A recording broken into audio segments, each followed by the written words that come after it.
idol. Maaf, ini bukan ajang pencari bakat, melainkan penjelasan tentang kecemburuan Allah dan kecemburuan manusia, dan pentingnya mengendalikan kecemburuan kita. Bersama saya, Konori. Salam sehat. Orang Kristen sering berkata, Tuhan saja cemburu, apalagi saya. Diam, jangan sembarang ngomong. Itu namanya menuduh Tuhan sebagai pemberi contoh buruk atas perbuatan buruk Anda sendiri. ujaran itu adalah salah paham terhadap Keluaran 20 ayat 5 dan Ulangan 5 ayat 9.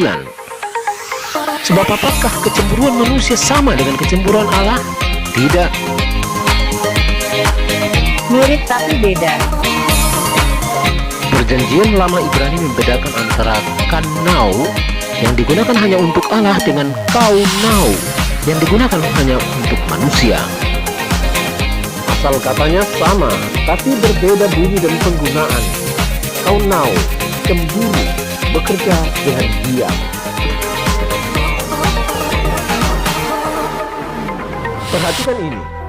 Ketika Rahel cemburu kepada Lea, ia membuat Yakub marah karena memposisikan Yakub seperti Allah yang berkuasa membuatnya beranak. Lalu ia sodorkan Bilha sebagai pengganti.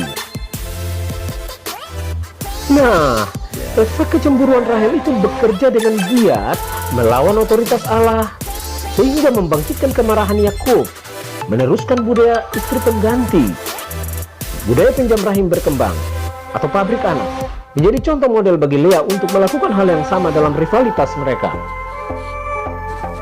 Kaunau diterjemahkan ke dalam bahasa Yunani dengan Zailo. Rasul Paulus menggunakan kata Zailos atau iri hati di Galatia 5 ayat 20 sebagai salah satu hal yang membuat orang tidak mendapat bagian dalam kerajaan Allah. Amsal 27 ayat 4 mengakui bahwa panas hati kejam dan murka melanda, tetapi siapa yang dapat tahan terhadap cemburu? Bilangan 25 ayat 11, Pinehas anak Eliezer, anak Imam Harun, telah menyurutkan murkaku daripada orang Israel, oleh karena ia begitu giat atau cemburu membela kehormatanku di tengah-tengah mereka, sehingga tidaklah kuhabisi orang Israel dalam cemburuku. Namun dalam kenyataan terlalu banyak kasus kecemburuan manusia yang bekerja dengan giat melawan prinsip kasih. Akibat cemburu buta, seorang suami nekat membacok istrinya hingga terkapar. Sang anak histeris. Istri cemburu buta, datangi dukun. Santetnya malah bikin suami meninggal. Hahaha, ada-ada saja. Kasih itu sabar, kasih itu murah hati. Ia tidak cemburu, ia tidak memegahkan diri dan tidak sombong. Ia tidak melakukan yang tidak sopan dan tidak mencari keuntungan diri sendiri. Namun cemburu itu bekerja dengan giat, membalikkan semua itu menjadi tidak sabar, mahal hati, memegahkan diri dan sombong, melakukan yang tidak sopan, mencari keuntungan diri sendiri. Lalu bagaimana dengan kecemburuan Allah? Kanau. Jangan ada padamu Allah lain di hadapanku. Jangan membuat bagimu patung yang menyerupai apapun yang ada di langit di atas, atau yang ada di bumi di bawah, atau yang ada di dalam air di bawah bumi. Jangan sujud menyembah kepadanya atau beribadah kepadanya. Sebab aku, Tuhan Allahmu, adalah Allah yang cemburu, yang membalaskan kesalahan bapa kepada anak-anaknya, dan kepada keturunan yang ketiga dan keempat dari orang-orang yang membenci aku. Allah cemburu jika ada Allah lain pada kita, dan ketika kita membuat patung yang diikuti dengan perbuatan sujud menyembah serta beribadah kepada patung itu, artinya patung itu menjadi Allah lain pada kita. Nats ini tidak bisa dipahami hanya sebatas soal patung, karena kata paucal, memotong, menggali, memahat menjadi suatu bentuk paucal, artinya patung, tapi juga gambar berukir yang diterjemahkan ke dalam bahasa Inggris dengan idol dan image. Secara harafiah, idol berasal dari eidolon, bahasa Yunani, suatu image yang digunakan sebagai objek penyembahan. Dalam filsafat, kata itu bisa berarti prasangka yang menghilangkan pikiran jernih. Nah, apapun yang kita idolakan, ketika menghalangi pikiran jernih kita kepada Allah, sebagaimana patung-patung berhala menarik hati orang Israel, maka itu adalah berhala. Segala sesuatu itu baik di langit, di bumi, dan di dalam air, segala sesuatu di alam semesta yang tidak bernyawa maupun yang bernyawa, yang menarik hati kita sehingga Allah dinomorduakan. Tapi yang dilarang kan jangan sujud menyembah dan beribadah kepada idol dan image itu. Syauqau memang berarti menyembah atau menunduk, tapi di situ ada kata abad. Bukan hanya berarti ibadah ritual, melainkan juga bekerja dan melayani. Jadi menurut segala aktivitas yang kita tujukan kepada si idol, sehingga Allah tersingkir dari hati dan hidup kita.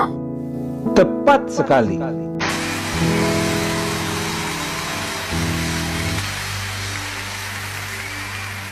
Sekarang ketika kita gabungkan dengan pengertian kaunau atau cemburu yang artinya bekerja dengan giat, maka pelanggaran hukum yang menyebabkan kecemburuan Allah adalah segala aktivitas yang dengan giat kita lakukan demi segala sesuatu yang bukan Allah, sehingga merampas keutamaan Allah.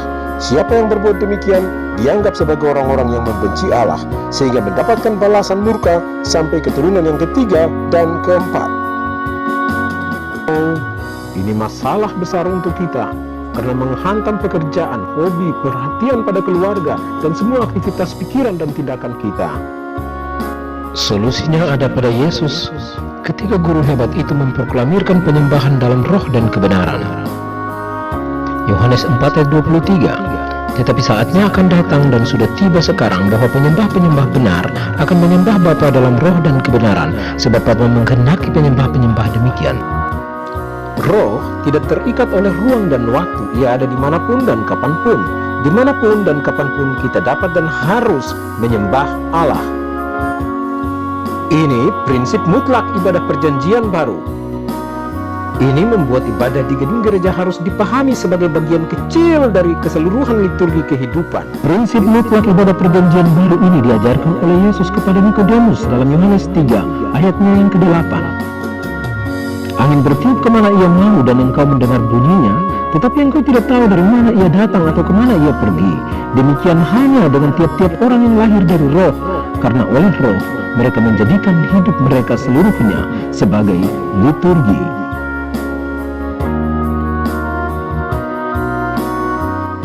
Kebenaran adalah ketaatan pikiran dan perbuatan kita, sama seperti Kristus yang seluruh hidupnya adalah ketaatan kepada Allah. Inilah maksud dari Rasul Paulus ketika berkata dalam Roma 12 ayat 1, "Karena itu saudara-saudara, demi kemurahan Allah, aku menasihati kamu supaya mempersembahkan tubuhmu sebagai persembahan yang hidup, yang kudus, dan yang berkenan kepada Allah.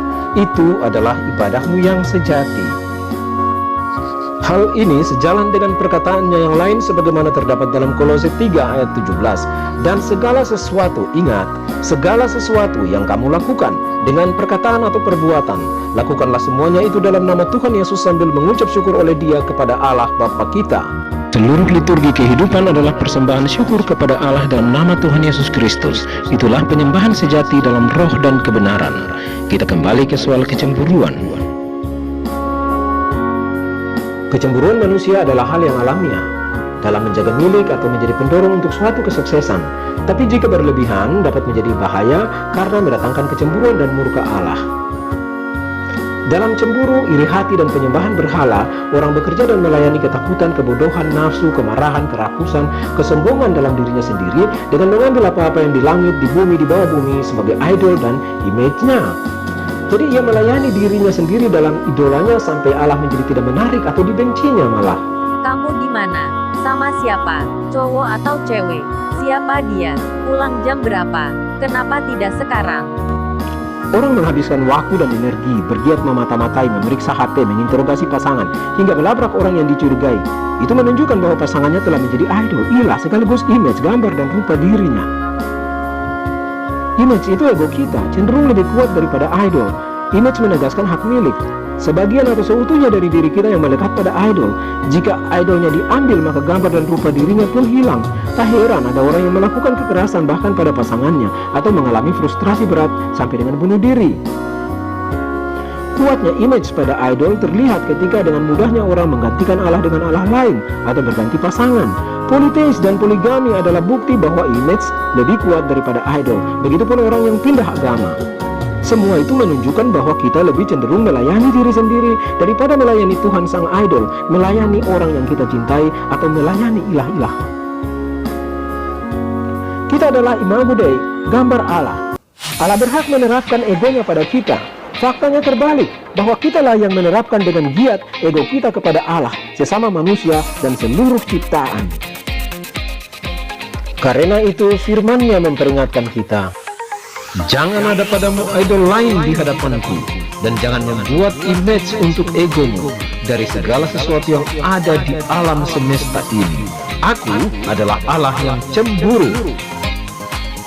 Pasangan hidup, pekerjaan, jabatan, kekayaan, hobi, dan segala sesuatu di alam semesta ini dapat menjadi idol sekaligus image diri kita, yang membuat kita lupa akan Allah sebagai idol yaitu Tuhan, dan lupa akan diri kita selaku imago Dei, gambar dan rupa Allah.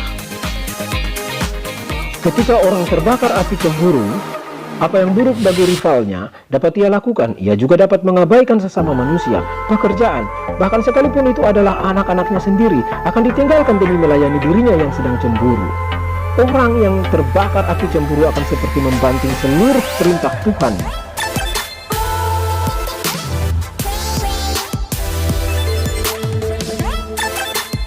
Dan sebagaimana Musa tidak ikut masuk ke tanah perjanjian, demikian pula pencemburu tidak mendapat bagian dalam kerajaan Allah. Mari merenungkan Yesus Kristus sebagai korban kecemburuan. Kita mengawalinya dengan menyimak kata-kata pada lagu berikut ini.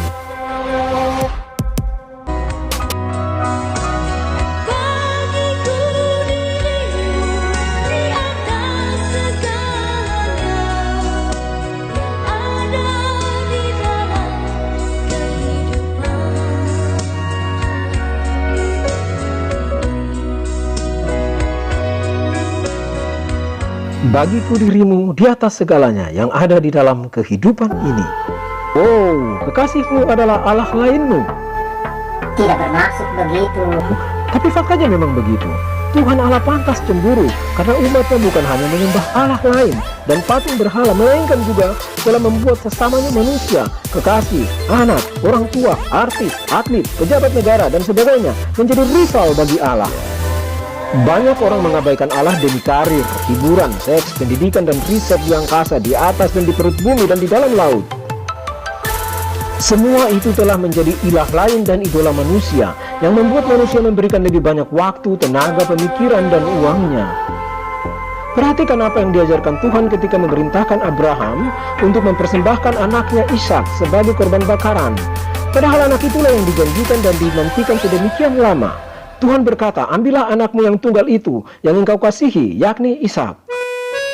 Pentingnya Ishak bagi Abraham sengaja diberi tekanan dalam teks itu, yang tunggal dan kau kasihi. Ishak adalah idol, favorit, dan image, gambar diri Abraham. Tapi kenapa harus dijadikan kurban bakaran?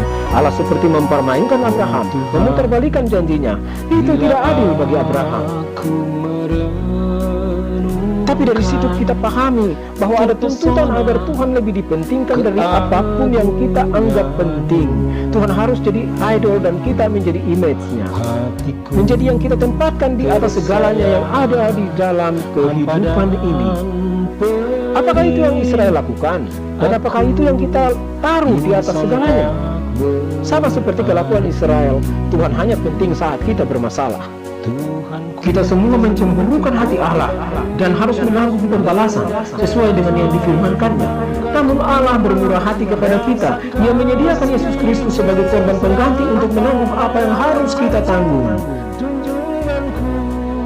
Ia satu-satunya manusia dari kalangan umat Allah yang tidak pernah membuat Allah cemburu. Yesus adalah satu-satunya sisa Israel yang setia. Seluruh hidupnya adalah kesetiaan kepada Allah. Dalam menjalani kehidupannya yang setia itu, ia malah menjadi sasaran dan korban kecemburuan para pemimpin umat Allah. Mereka bekerja dengan giat, berkonspirasi untuk membinasakan dirinya, mengupah Yudas, menciptakan mata-mata dan pengkhianat. menyiapkan tujuan palsu, menggerakkan demo, mengancam gubernur Pontius Pilatus, hingga berhasil membawanya ke tiang salib di Golgota. Kita adalah umat dari Tuhan yang tersalib sebagai korban kecemburuan Allah dan manusia. Tiap tahun kita merayakan peristiwa itu dan mendramakannya.